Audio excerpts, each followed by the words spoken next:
हाँ जी, हमारा जो आज का लेक्चर है वो चैप्टर नंबर 7 का तीसरा लेक्चर है। तो आज हम डेंसिटी के बारे में सीखेंगे। तो डेंसिटी को पहले हम समझते हैं। मिसाल के तौर पर हमारे पास दो क्यूब्स हैं, दोनों जो है उनका volume 1 meter cube 1 meter cube है, यानी कि इक्वल वॉल्यूम है।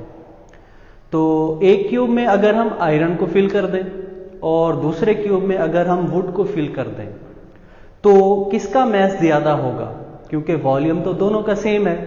अब साफ ज़ाहिर है उसमें जो आयरन आएगा उसका मैस ज़्यादा होगा, तो साफ ज़ाहिर है आयरन की डेंसिटी वुड से ज़्यादा होगी।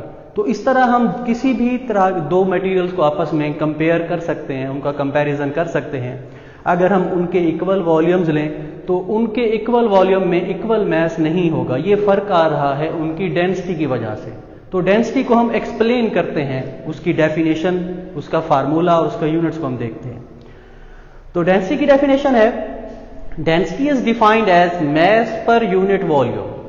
तो पहले तो हमें पता होना चाहिए कि यूनिट वॉल्यूम क्या होता है। यूनिट वॉल्यूम में हम लेते हैं कि फर्ज के हमारे पास एक क्यूब है जिसकी तमाम लेंथ जो है वो इक्वल होती हैं।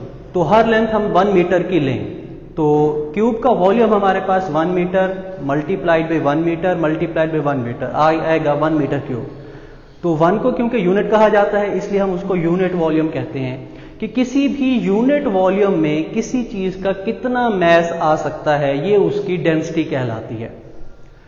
डेंसिटी का फार्मूला हमारे पास है, density is equal to mass over volume. तो डेंसिटी के लिए जो हम सिंबल यूज करते हैं वो ग्रीक लैंग्वेज का एक खास वर्ड है, उसको रो पढ़ते हैं, RHO, रो।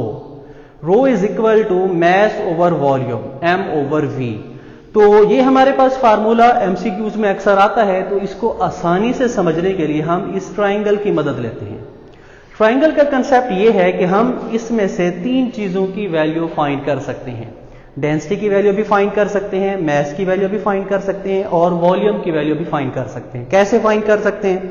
मिसाल के तौर पर अगर हमें डेंसिटी की वैल्यू फाइंड करनी है तो उसके लिए कैसे फार्मूला बनेगा? तो अगर हम डेंसिटी की जगह पर हाथ रख दें तो ये हमारे पास फार्मूला बन जाता है मैस ओवर वॉल्यूम, यानी कि डेंसिटी बराबर हो गई मैस ओवर वॉल्यूम के। अगर हम इसी फार्मूले से मैस की वैल्यू मालूम करना चाहते हो तो यहां पर हम मैस के ऊपर हाथ रखेंगे तो यहां पर हमें नजर आएगा mass is equal to density multiplied by volume. और अगर हम इसी फार्मूले से वॉल्यूम की वैल्यू फाइंड करना चाहें तो यहां पर हम हाथ रखेंगे वॉल्यूम के ऊपर, तो ये बन जाएगा मैस ओवर डेंसिटी। तो तीनों जो वैल्यूज हैं वो इसी एक ही फार्मूले से मालूम की जा सकती हैं और ये उसका आसान तरीका है। तो इसका यूनिट हम देखते हैं, मैस का ऐसा यूनिट होता है किलोग्राम, वॉल्यूम का होता है मीटर क्यूब। तो ये बन जाएगा किलोग्राम पर क्यूबिक मीटर भी हम इसको पढ़ सकते हैं, किलोग्राम पर मीटर क्यूब भी हम इसको पढ़ सकते हैं। डेंसिटी हमारे पास स्केलर क्वांटिटी है। हर मटेरियल की डेंसिटी मुख्तलिफ होती है, उनकी वैल्यूज हैं, ये टेबल 7.1 में दी गई हैं। आपने ये सारी टेबल की जो है वैल्यूज हैं वो सारी तैयार करनी है, क्योंकि ये बोर्ड के बहुत ही इंपॉर्टेंट MCQs हैं। उसमें से कुछ एग्जांपल्स मैं बता देता हूं, जैसे कि एयर है, एयर की डेंसिटी है 1.3 kilogram per meter cube, ice की है 920, वाटर की है 1000 किलोग्राम पर मीटर क्यूब।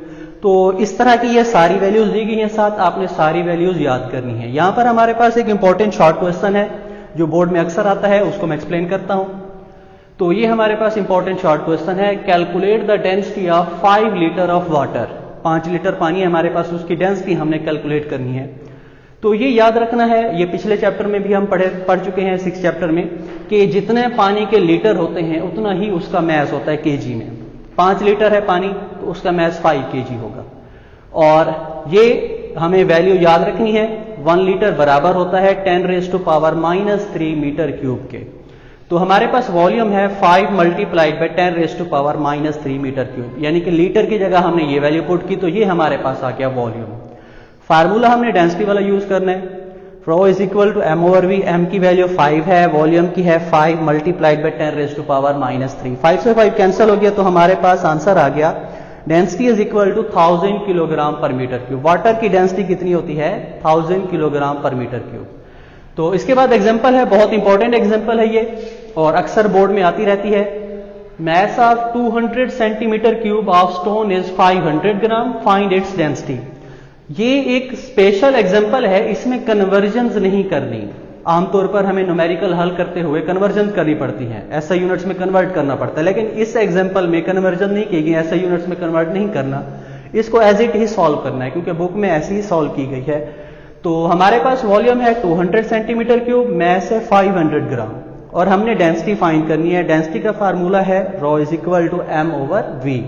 तो यहां पर हम वैल्यूज पुट करेंगे तो डेंसिटी हमारे पास आ जाएगी 2.5 ग्राम पर सेंटीमीटर क्यूब। इसको ऐसे रहने दें तब भी ठीक है, अगर आप कन्वर्जेंस करते हैं तो भी गलत नहीं है, तो भी ठीक है। तो ये हमारे पास डेंसिटी का टॉपिक कंप्लीट हो गया।